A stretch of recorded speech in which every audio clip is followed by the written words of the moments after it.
ഇറാന്റെ പരമോന്നത നേതാവായ ആയത്തുള്ള അലി ഖമനേയി കൊല്ലപ്പെട്ടു. ഏകദേശം എനിക്ക് തോന്നുന്നു 35 വർഷത്തോളം ഇറാനെ നയിച്ച നേതാവാണ് കൊല്ലപ്പെട്ടിരിക്കുന്നത്. ഇതിന്റെ പ്രതികാര നടപടികൾ ഉണ്ടാകും, ഞങ്ങൾ വെറുതെ ഇരിക്കില്ല എന്നൊക്കെയാണ് ഇറാൻ പറയുന്നത്. ഇനി ആരായിരിക്കും ഇറാൻ ഭരിക്കുന്നത് എന്നുള്ള ഒരു ചോദ്യം, അതിനുത്തരം അമേരിക്ക പറയുമെന്ന് ട്രംപ് പറയുന്നു. എന്തായിരിക്കും ഇനി സംഭവിക്കാൻ പോകുന്നത്? അയത്തുള്ള ഖമനേയി വധിക്കപ്പെട്ടിട്ടുണ്ടെന്ന് ഇറാനിയൻ ഔദ്യോഗിക മാധ്യമങ്ങൾ തന്നെ പരസ്യമായിട്ട് പറഞ്ഞിട്ടുണ്ട്. പക്ഷേ ഇറാനിയൻ ഗവൺമെൻറ് ഇതുവരെ അത് സമ്മതിച്ചിട്ടില്ല. ബരാക്ചി കഴിഞ്ഞ ദിവസവും അവസാനമായിട്ട് പറഞ്ഞത് അദ്ദേഹം ജീവിച്ചിരിക്കുന്നുണ്ട് എന്നുള്ളതാണ് ഞങ്ങളുടെ അറിവെന്നാണ്. അവിടെ തിരഞ്ഞെടുക്കപ്പെട്ട ജനാധിപത്യ ഗവൺമെൻറ്റും മതത്താൽ തിരഞ്ഞെടുക്കപ്പെട്ട അയത്തുള്ളമാരും തമ്മിൽ വലിയ അത്യാവശ്യ കാര്യങ്ങളിൽ മാത്രമല്ലാതെ അവർ തമ്മിൽ വലിയ സമ്പർക്കമൊന്നും ഇല്ലാത്ത രീതിയിൽ പ്രത്യേകമായിട്ട് കൊട്ടാരത്തിലാണ് അയത്തുള്ളമാർ കഴിയുന്നത്. ഈ അയത്തുള്ള ഖമേനയി വധിക്കപ്പെട്ടു എന്ന് നമുക്ക് നിഗമനത്തിലെത്താനുള്ള ഒരു കാരണം, കഴിഞ്ഞ ദിവസം അദ്ദേഹം രാഷ്ട്രത്തെ അഭിസംബോധന ചെയ്ത് സംസാരിക്കും എന്നൊരു സംസാരവും ഉണ്ടായിരുന്നു. ഇറാനിയൻ ഗവൺമെൻറ് അത് കൺഫേം ചെയ്യുകയും ചെയ്തിരുന്നു. പക്ഷേ ആ ഒരു പ്രഭാഷണം അല്ലെങ്കിൽ രാഷ്ട്രത്തോടുള്ള സന്ദേശം ഉണ്ടായില്ല എന്നുള്ളത് തന്നെയാണ്. അദ്ദേഹം ജീവിച്ചിരുന്നുവെങ്കിൽ അത് നടന്നതിനെ കൊന്നു എന്ന് തന്നെ കരുതാം. ഈ കൊന്നു പ്രവൃത്തി അതിൽ അതിവിദഗ്ധന്മാരാണ് മൊസാദും ഇസ്രായേലും. ആ കൊട്ടാരം തകർത്തിട്ടുണ്ട്, അപ്പോൾ അദ്ദേഹം മരിച്ചിട്ടില്ല. വലിയ കേടുപാടുകളൊന്നും പറ്റിയിട്ടില്ല എന്നുള്ളതാണ് നമ്മൾ അറിയാൻ കഴിയുന്നത്. പ്രസിഡൻഷ്യൽ പാലസിനും വലിയ കുഴപ്പങ്ങളൊന്നും ഉണ്ടാക്കാൻ കഴിഞ്ഞിട്ടില്ല എന്നുള്ളതാണ്. അപ്പോൾ ഈ അദ്ദേഹത്തിൻ്റെ മകനുണ്ട്, 55 വയസ്സുകാരനായ മറ്റൊരു ആയത്തുള്ള പരീക്ഷ പാസ്സായതാണ്, മതനേതാവാണ്. അദ്ദേഹം അധികാരത്തിലേറും. ഗവൺമെൻറ് അതുപോലെ തന്നെ ഇറാനിയൻ റവല്യൂഷണറി ഗാർഡ്സ് കോപ്പ് അത് അവരുടെ യുദ്ധം തുടർന്നുകൊണ്ടിരിക്കും. യാതൊരു വിധത്തിലും ഇപ്പോൾ 40 ദിവസത്തെ ദുഃഖാചരണം പ്രഖ്യാപിച്ചു. അപ്പോൾ ഇതൊക്കെ തെളിയിക്കുന്നത് അദ്ദേഹം ജീവിച്ചിരിപ്പില്ല. 86 വയസ്സുള്ള ആൾ പോയാലെന്ത് പോയില്ലെങ്കിലും ഇറാന് വലിയ ചലനമൊന്നും ഉണ്ടാക്കാൻ പോകുന്നില്ല. ഇതെന്തോ വലിയ സംഭവം സാധിച്ചു എന്ന് ഇസ്രായേലും അമേരിക്കയും വിചാരിക്കുന്ന ഒന്നും സംഭവിച്ചിട്ടില്ല. ആയുധശേഖരം ഇപ്പോഴും നല്ലതുപോലെയുണ്ട്. ആയുധശേഖരങ്ങൾ ചൈന കൊടുത്തതാണ് പലതും. അത് വിക്ഷേപിച്ചുകൊണ്ടിരിക്കുകയാണ്. ടെൽ അവീവിൽ വമ്പിച്ച സ്ഫോടനം ഇന്നലെ നടത്തിയിട്ടുണ്ട്. പക്ഷേ മരിച്ചു ആൾക്കാരെന്ന് സമ്മതിക്കാൻ ഇസ്രായേൽ മടിക്കുകയാണ്. വാസ്തവത്തിൽ വമ്പിച്ച സ്ഫോടനങ്ങൾ നടത്തി അയൺ ഡോമിനെയൊക്കെ തകർത്തുകൊണ്ട് അവരുടെ മിസൈലുകൾ പോയിട്ടുണ്ട്. വമ്പിച്ച സ്ഫോടനം കേട്ടെന്ന് ഇസ്രായേലിൽ നിന്നുള്ള ദൃക്സാക്ഷികൾ പറയുന്നുണ്ട്, ഒരു സംശയവുമില്ല. അതുപോലെ ഈ മണ്ടത്തരമാണ് വിനാശകാലയെ വിപരീത ബുദ്ധി എന്ന് പറയുന്നൊരു മണ്ടത്തരം. ഗൾഫ് രാഷ്ട്രങ്ങളെ പിണക്കാൻ ഇയാൾ പോയത് എന്തിനാണെന്ന് എനിക്ക് മനസ്സിലാവുന്നില്ല. അത് ഇസ്ലാമിക രാഷ്ട്രങ്ങളല്ല, ഞങ്ങളുടെ മണ്ണ് ആ ഇറാനെതിരെയുള്ള യുദ്ധത്തിന് ഉപയോഗിക്കരുതെന്ന് പറഞ്ഞ ആൾക്കാരുടെ നേരെ ഇയാൾ യുദ്ധത്തിന് പോയതെന്താ? അവർ ഇദ്ദേഹത്തിൻ്റെ ശത്രുക്കളല്ല.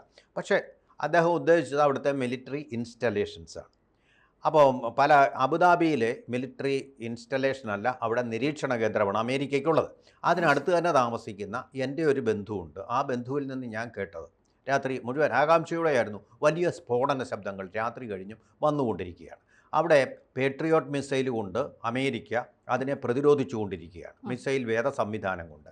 പക്ഷേ ഇതിൽ പലതും ഫലിക്കാതെ വന്നിട്ട് അമേരിക്കയുടെ ബഹ്റൈൻ തീരത്തുള്ള കപ്പലുകളാണ് അവിടെ നിരീക്ഷണ കേന്ദ്രമല്ല, അവിടെ നാവിക ബേസാണ് ഉള്ളത്.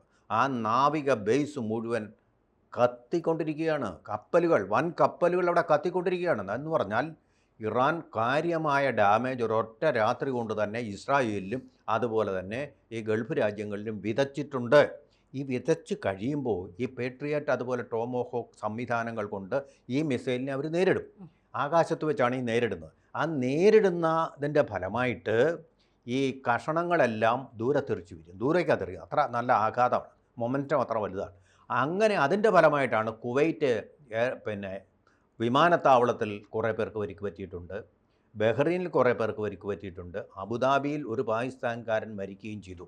ഈ അവശിഷ്ടങ്ങൾ ചെന്നു വീണാണ് ഈ മരണങ്ങൾ സംഭവിക്കുന്നത്.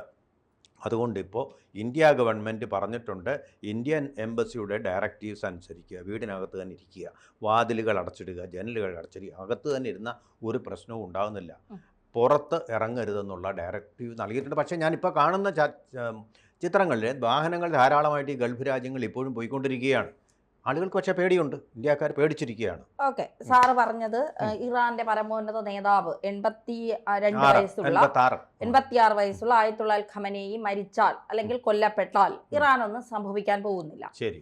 അയാളാണ് ആ രാജ്യത്തെ ഇങ്ങനെ ആക്കിയത് എന്നുള്ളതാണ് എനിക്ക് പറയാനുള്ളത്. നിഴൽ യുദ്ധം എന്ന് പറഞ്ഞുകൊണ്ട് ഹിസ്ബുള്ളയെയും ഹൂത്തികളെയും ഹമാസിനെയും വെച്ചുകൊണ്ട് ഇത്തരത്തിൽ നിഴൽ യുദ്ധം നടത്തിക്കൊണ്ട് ഇവർക്ക് ഫണ്ടിങ് നടത്തിക്കൊണ്ട് തീവ്രവാദത്തെ പ്രോത്സാഹിപ്പിച്ചുകൊണ്ട് ഈ പടുകിഴവനായ ഇയാൾ ഇറാനെ നശിപ്പിച്ചു എന്നാണ് എനിക്ക് മനസ്സിലാവുന്നത്. നേരത്തെ ഇസ്രായേൽ എന്ന് പറയുന്ന രാജ്യത്തോട് വലിയ സഖ്യമുള്ള രാജ്യങ്ങളിൽ ഒന്നായിരുന്നു ഇറാൻ. ഈ ആയത്തുള്ള അൽ ഖമനേയി ഈ സ്ഥാനത്തേക്ക് വന്നതിന് ശേഷമാണ്, ഇസ്ലാമിക വിപ്ലവം ആരംഭിച്ചതിന് ശേഷമാണ് ഇസ്രായേൽ ഇസ്രായേലിനെ ശത്രു രാജ്യമായി കണ്ടു തുടങ്ങിയത്. ഏകദേശം 35 വർഷത്തോളം ആ രാജ്യത്തെ ഏതൊക്കെ നിലയിലേക്ക് നാശത്തിന്റെ വഴിയിലേക്ക് കൊണ്ടെത്തിക്കാൻ കഴിയുമോ അതിൻ്റെയൊക്കെ അങ്ങേ അറ്റത്ത് ഇറാനെ കൊണ്ടെത്തിച്ച ഒരു പടുവൃദ്ധൻ. അയാൾ സുരക്ഷിതനായിരുന്നിട്ട് ആ രാജ്യത്തെ മുഴുവൻ നശിപ്പിക്കാനായി തന്ത്രങ്ങൾ മെനഞ്ഞും 2023 ഒക്ടോബർ 7 ഹമാസ് ഇസ്രായേൽ നടത്തിയ കൂട്ടക്കൊരുതി. ഏകദേശം 1500ഓളം ആളുകളാണ് അവിടെ മരിച്ചത്. ആ മരണത്തിന് വിലയില്ലേ സാർ? ആദ്യം അവരെ പ്രകോപിപ്പിച്ചതും അവരെ തീർത്തതും അവരെ നശിപ്പിച്ചതും ആരാണ്? ഇറാനാണ്. ഇറാൻ പോറ്റി വളർത്തുന്ന ഹമാസ് എന്ന് പറയുന്ന തീവ്രവാദ സംഘടനയാണ്. എന്താണ് ഇസ്രായേലും അമേരിക്കയും ഇറാനോട് പറഞ്ഞത്? നിങ്ങളുടെ ആണവ സമ്പുഷ്ടീകരണം 90% നിങ്ങൾ ആണവ സമ്പുഷ്ടീകരണം നടത്തി 3 സ്ഥലങ്ങളിലാണ്. അതായത് ഫൊർദോ, ഇസ്തഹാർ, നദാൻസ്, ഈ 3 സ്ഥലങ്ങളിലുമുള്ള നിങ്ങളുടെ ആണവ സമ്പുഷ്ടീകരണം അവസാനിപ്പിക്കണം. അല്ലെങ്കിൽ നിങ്ങൾ ഉണ്ടാക്കിയ 90% ആണവ സമ്പുഷ്ടീകരണം അമേരിക്കയ്ക്കോ ഇസ്രായേലിനോ കൈമാറണം. ഇതാണ് പറഞ്ഞത്. ഇതിന് തയ്യാറായില്ല. ഇറാന്റെ കയ്യിൽ ആണവായുധം ഉണ്ടായാൽ എന്താണ് രാജ്യത്ത് അല്ലെങ്കിൽ ലോകത്ത് സംഭവിക്കാൻ പോകുന്നതെന്ന് എല്ലാവർക്കും അറിയാവുന്ന കാര്യമാണ്. 2, നിങ്ങൾ ഈ തീവ്രവാദത്തിന് ഫണ്ടിങ് കൊടുക്കുന്നത് നിർത്തണം. ഇതാണ് പറഞ്ഞത്. ഇത് രണ്ടും ഇവർ എന്താ പറയുക, ഇതിൽ രണ്ടിലും തീരുമാനം ഉണ്ടാകില്ല എന്ന് കണ്ടപ്പോഴാണ് ഇസ്രായേൽ കയറി അടിച്ചത്. അതിന് ഇസ്രായേലിനും മരണം സംഭവിച്ചിട്ടുണ്ട്. ഇസ്രായേൽ അത് പുറത്ത് പറയുന്നില്ല. ഇപ്പൊ ടെൽ അവീവിൽ വലിയ സ്ഫോടനങ്ങൾ ഉണ്ടായി, ഇറാൻ തിരിച്ചടിച്ചു എന്നൊക്കെ പറയുന്നുണ്ട്. അതിന്റെ ഇരട്ടി നഷ്ടവും ഉണ്ടാകുന്നുണ്ട്. ഇപ്പോ ഇറാനിലെ കുട്ടികൾ മരിച്ചു, ശരി, അതൊരു വലിയ നഷ്ടം തന്നെയാണ്. അത് പിഞ്ചു കുട്ടികൾ മരിച്ചു, അത് അംഗീകരിക്കാൻ കഴിയാത്ത കാര്യം തന്നെയാണ്. പക്ഷെ ഇതൊരു യുദ്ധമാണ്. യുദ്ധത്തിൽ എന്തൊക്കെ സംഭവിക്കുമെന്ന് നമുക്ക് പറയാൻ കഴിയില്ല. കുട്ടികൾ മരിച്ചത് അതൊരു അപലപനീയമായ കാര്യം തന്നെയാണ്. അതിൽ നമ്മൾ ഇത് പറയുന്നില്ല. പക്ഷെ എങ്കിൽ പോലും അവിടെ കുട്ടികൾ മരിച്ചു, ഇവിടെ മരിച്ചില്ല, അതുകൊണ്ട് ഇസ്രായേൽ ഇങ്ങനെയാണ്, അമേരിക്ക ഇങ്ങനെയാണ് എന്ന് പറയാൻ കഴിയില്ല. ഇറാൻ എന്ന് പറയുന്നത് തീവ്രവാദത്തെ വളർത്തുന്ന, പ്രോക്സികളെ വളർത്തുന്ന ഒരു രാജ്യമാണ്. അപ്പൊ അതുകൊണ്ടാണ് അമേരിക്ക ആക്രമിച്ചത്. അങ്ങനെയാണെങ്കിൽ എന്തുകൊണ്ട് പാകിസ്ഥാനെ ആക്രമിച്ചില്ല? ഇസ്ലാമിക് ബോംബ് എന്നും പറഞ്ഞൊരു ബോംബ്, തീവ്രവാദികളുടെ കയ്യിലേക്ക് പോകാനുള്ള ബോംബ് അവിടെ തീർത്തപ്പോൾ എന്താ അമേരിക്ക ഒന്നും മിണ്ടാതിരുന്ന? എന്തേ അമേരിക്ക പാകിസ്ഥാൻ അമേരിക്കയ്ക്കും ഇസ്രായേലിനും ഭീഷണിയല്ല. അതുകൊണ്ട് തന്നെ ലോകത്തെ രക്ഷിക്കാനല്ല, അതെ, ലോകത്തിന് ഭീഷണി ആയതുകൊണ്ടല്ല, അമേരിക്കയ്ക്ക് ഭീഷണി ആയതുകൊണ്ട്, അല്ലെങ്കിൽ ഇസ്രായേലിന് ഇറാൻ ഭീഷണി ആയതുകൊണ്ടാണ്. സാർ, അവിടെ നിലനിൽപ്പിന് വേണ്ടി പൊരുതുന്ന ഒരു ജനതയാണ്. കാലാകാലങ്ങളായി തോക്കുകൾ കൊണ്ട് മാത്രം അതിന്റെ സുരക്ഷിതത്വത്തിൽ ജീവിക്കുന്ന ജനങ്ങളാണ് ജൂതന്മാർ എന്ന് പറയുന്ന ഇസ്രായേലിൽ ജീവിക്കുന്ന ജനത. അവരെ ഒരു തരത്തിലും ജീവിക്കാൻ അനുവദിക്കാതെ ഈ എന്താ പറയുക, അവരെ അവിടെ നിന്ന് അടിച്ചോട്ടിക്കണം എന്ന് പറഞ്ഞുകൊണ്ട് നിൽക്കുന്ന ഒരു രാജ്യം ഇപ്പുറത്ത് നിൽക്കുമ്പോ പിന്നെ എങ്ങനെയാണ് അവർ ജീവിക്കേണ്ടത്? ഇപ്പൊ പാകിസ്ഥാൻ ഇന്ത്യക്ക് പ്രശ്നം ഉണ്ടാക്കുമ്പോൾ ഇന്ത്യ തിരിച്ചടിക്കുന്നില്ലേ? ഇന്നലെ കണ്ട ഒരു കാര്യമാണ്, ഇറാൻ ജനതയ്ക്ക് ഐക്യദാർഢ്യം പ്രഖ്യാപിച്ചുകൊണ്ട് കുറെ എണ്ണം നട റോഡിൽ ജാഥയും പ്രതിഷേധം നടത്തുന്നു. പഹൽഗാമിൽ 27 ജീവനുകൾ, നിരപരാധികളെ മതം പറഞ്ഞു കൊന്നപ്പോൾ ഇവനൊക്കെ എവിടെ പോയിരുന്നു? ഇവന്റെ പഹൽഗാം പറഞ്ഞല്ലോ, പഹൽഗാമിന് പിന്നിൽ പ്രവർത്തിച്ച ആരാണ്? പാകിസ്ഥാനല്ലേ? പാകിസ്ഥാനിലെ ഒരു ജീവന് പോലെ എടുക്കാൻ തിരിച്ച് നമ്മൾ മറുപടി കൊടുത്തു. പക്ഷെ ഇവിടെ അങ്ങനെയല്ല. ഇവിടെ ജീവനുകൾ വെച്ചുള്ള കളിയാണ്. ഇസ്രായേൽ നിലനിൽപ്പിന് വേണ്ടി യുദ്ധം ചെയ്യുന്നു, ഇറാൻ തീവ്രവാദത്തിന് വേണ്ടി യുദ്ധം ചെയ്യുന്നു. അതുപോലെ തന്നെ പാകിസ്ഥാനിലെ അബട്ടാബാദിൽ ആരാണ് സൈനിക കേന്ദ്രത്തിനടുത്ത് ഉസാമ ബിൻ ലാദൻ എന്ന് പറയുന്ന അൽ ഖ്വയ്ദ നേതാവിനെ അമേരിക്കയിലെ ട്വിൻ ടവേഴ്സ് തകർത്ത് 2000 പേരെ സംരക്ഷിച്ച ഉസാമ ബിൻ ലാദനെ സംരക്ഷിച്ച പാകിസ്ഥാനെതിരെ എന്താണ് ഇതുവരെ അമേരിക്കയോ ഇസ്രായേലോ നീങ്ങാത്തത്? എന്തേ അത് ചെയ്യാത്തത്? അപ്പോൾ അവരെപ്പോഴും ഇങ്ങനെ പുകഴ്ത്തി പാടിക്കൊണ്ടിരിക്കും. അവർ വാഴപ്പിണ്ടികളുള്ള നട്ടല് കൊണ്ട് വളഞ്ഞു ഒഴിച്ചു, അങ്ങ് മഹാന, അങ്ങനെയൊക്കെ മഹാൻ ആരുമില്ല, നൊബേൽ സമ്മാനം കിട്ടണം, ഇന്ത്യയെ പറഞ്ഞ വെരുട്ടിയത് താങ്കളാണെന്ന് പറഞ്ഞ് സ്തുതിച്ചുകൊണ്ടിരിക്കും. ഇറാൻ അതിൻ്റെ ഒന്നും ആവശ്യമില്ല, ഇപ്പൊ മനസ്സില്ല. സാർ, അമേരിക്കയെ നമുക്ക് ഇതിൽ നിന്ന് മാറ്റി നിർത്താം. അമേരിക്കയുടെ സ്വാർത്ഥ താല്പര്യങ്ങൾക്ക് വേണ്ടി പല കാര്യങ്ങളും ചെയ്യും, അത് അംഗീകരിക്കുന്നു. പക്ഷെ ഇസ്രായേൽ അങ്ങനെയല്ല. ഇസ്രായേൽ ഇന്ത്യയോട് 90കളിൽ പറഞ്ഞതാണ്, നിങ്ങൾ ഞങ്ങൾക്ക് ലാൻഡ് ചെയ്യാൻ ഒരു സ്ഥലം തന്നാൽ മതി, പാകിസ്ഥാനെ തീർക്കാൻ ഞങ്ങൾ റെഡിയാണ്. ഞങ്ങളുടെ ഫ്യുവൽ തീരുമ്പോൾ അത് ഫ്യുവൽ നിറയ്ക്കാനും പിന്നെ ഫ്ലൈറ്റുകൾ ലാൻഡ് ചെയ്യാനും ഒരു സ്ഥലം തന്നാൽ മതി, പാകിസ്ഥാനെ തീർക്കാമെന്ന് പറഞ്ഞ രാജ്യമാണ് ഇസ്രായേൽ. എന്തുകൊണ്ടാണ്? അവരിത് അനുഭവിക്കുന്നുണ്ട്, ഭീകരവാദത്തിന്റെ ബുദ്ധിമുട്ടുകൾ അവർ അനുഭവിക്കുന്നുണ്ട്, പിന്നെ എന്താ കൊടും ക്രൂരതയുടെ ബുദ്ധിമുട്ടുകൾ ഇസ്രായേൽ അനുഭവിക്കുന്നുണ്ട്, രാജ്യത്തെ തകർക്കാൻ നിൽക്കുന്ന ശക്തികളുടെ ബുദ്ധിമുട്ടുകൾ അവർ അനുഭവിക്കുന്നുണ്ട്. അതുകൊണ്ടാണ് അവർ അത് പറഞ്ഞത്. അമേരിക്കയെ ഇതിലേക്ക് വലിച്ചിടണ്ട. കാരണം അമേരിക്ക നടത്തുന്നത് അമേരിക്കയുടെ സ്വാർത്ഥ താല്പര്യങ്ങൾ. അമേരിക്കയ്ക്ക് ഇറാന്റെ പരമോന്നത നേതാവ് മരിക്കുമ്പോൾ അടുത്ത് അമേരിക്കൻ താല്പര്യമുള്ള ഒരാൾ അവിടെ വരണം, ഒരു പാവ സർക്കാർ അവിടെ വരണം, എല്ലാ രാജ്യങ്ങളെയും തനിക്കൊപ്പം നിർത്തണം എന്നുള്ള ആഗ്രഹത്തിൽ ട്രംപ് എന്ന് പറയുന്ന ഒരു നീചൻ ചെയ്യുന്ന കാര്യങ്ങൾ അത് നമുക്ക് വിടാം. പക്ഷെ ഇസ്രായേലിനെ സംബന്ധിച്ചിടത്തോളം അവർ നിലനിൽപ്പിന് വേണ്ടി ഓടുന്ന ഒരു രാജ്യമാണ്, ഓടിക്കൊണ്ടിരിക്കുന്ന ഒരു രാജ്യമാണ്. ഇറാൻ ഇനിയും തീവ്രവാദത്തെ വളർത്തി ഇസ്രായേലിനെ തകർക്കാൻ ശ്രമിച്ചാൽ ഇസ്രായേൽ ഇറാനെ മൂടോടെ പിഴുതെറിയും. അപ്പൊ ധന്യ പറഞ്ഞതിൽ നിന്ന് തന്നെ വ്യക്തമാണ്, സ്വയം തുറന്നു സമ്മതിച്ചു, ഇസ്രായേലിനെ രക്ഷിക്കാൻ വേണ്ടിയാണ് അമേരിക്ക ഇറാനെതിരെ യുദ്ധം നടത്തുന്നത്. അങ്ങനെയും ഞാൻ പറയുന്നില്ല, ഞാൻ പറയുന്നത് അമേരിക്കയ്ക്ക് അമേരിക്കയുടേതായ താല്പര്യങ്ങളുണ്ട്. ഇസ്രായേലിനെ ആയുധപരമായും സൈനികപരമായും സഹായിക്കുന്നത് അമേരിക്കയാണ്, അത് മാറ്റി നിർത്തുന്നില്ല. പക്ഷേ എങ്കിൽ പോലും അമേരിക്കയ്ക്ക് അമേരിക്കയുടേതായ താല്പര്യമുണ്ട്. കാരണം അമേരിക്കയ്ക്ക് ഇറാനിൽ അമേരിക്കയുടെ താല്പര്യങ്ങൾ അനുസരിച്ച് നിയമം കൈകാര്യം ചെയ്യുന്ന അല്ലെങ്കിൽ ഭരണം നടത്തുന്ന ഒരാളെ വേണം. അതാണ് അമേരിക്കയുടെ താല്പര്യം. ഇസ്രായേലിനെ സംബന്ധിച്ച് ഇസ്രായേൽ അവിടുത്തെ ജനങ്ങളോട് പറയുന്നത് എന്താണ്? നിങ്ങൾക്ക് സ്വതന്ത്രമായി ജീവിക്കാനുള്ള എല്ലാ സംരക്ഷണവും ഞങ്ങൾ നൽകും, നിങ്ങൾ തിരഞ്ഞെടുക്കും ഒരു ഭരണകൂടത്തെ, നിങ്ങൾ രംഗത്തിറങ്ങൂ എന്നാണ് പറയുന്നത് ഇസ്രായേൽ. ഒരിക്കലും ഞങ്ങൾ പറയുന്ന ഒരാൾ അവിടെ പിന്നെ ഭരിക്കും നയിക്കും എന്ന് ഇസ്രായേൽ ഇതുവരെ പറയുന്നില്ല. അത് അമേരിക്കയുടെ സ്വാർത്ഥ താല്പര്യം. ഞാൻ സമ്മതിച്ചു, 100% സമ്മതിച്ച്. ഇനി ഞാനൊരു ചോദ്യം ചോദിക്കുകയാണ്. ഇപ്പോൾ പാകിസ്ഥാൻ ഇങ്ങനെ വാഴപ്പിണ്ടി നട്ടെല്ലാം കൊണ്ട് ഇങ്ങനെ അസീം മുനീർ അവിടെ പോയി ബന്ധങ്ങളും സ്ഥാപിക്കുകയാണ്, ഇങ്ങനെ പുകഴ്ത്തി പാടിക്കൊണ്ടിരിക്കുക. പുകഴ്ത്തൽ വലിയ ഇഷ്ടമുള്ള ഒരു നേതാവാണ് ഈ ട്രംപ് എന്ന് പറയുന്ന ആള്. പുകഴ്ത്തി ഈ ഇന്ത്യ ഞങ്ങൾക്കൊരു ഭീഷണിയാണെന്ന് പറഞ്ഞാൽ അമേരിക്ക ഇങ്ങോട്ട് നേരെ വന്നിട്ട് ഇതുപോലെ ടോമോഹോക്ക് മിസൈലും പേട്രിയോട്ട് മിസൈലും ഒക്കെ ആയിട്ട് വന്നിട്ട് ഇന്ത്യ അങ്ങ് പിടിച്ചടക്കിയാൽ നമ്മളങ്ങ് സമ്മതിച്ചു കൊടുക്കുമോ?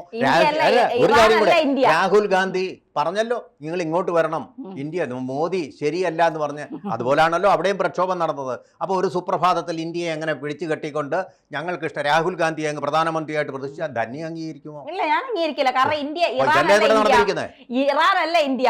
അമേരിക്കയുടെ താല്പര്യങ്ങൾ ഇന്ത്യയിൽ വന്ന് പിന്നെ കളിച്ചാൽ എന്ത് ചെയ്യുമെന്ന് ഇന്ത്യൻ സർക്കാർ 2014 ശേഷം വാഴപ്പിണ്ടിയല്ല നട്ടലുള്ള ഒരു സർക്കാരാണ് ഇന്ത്യ ഭരിക്കുന്നത്.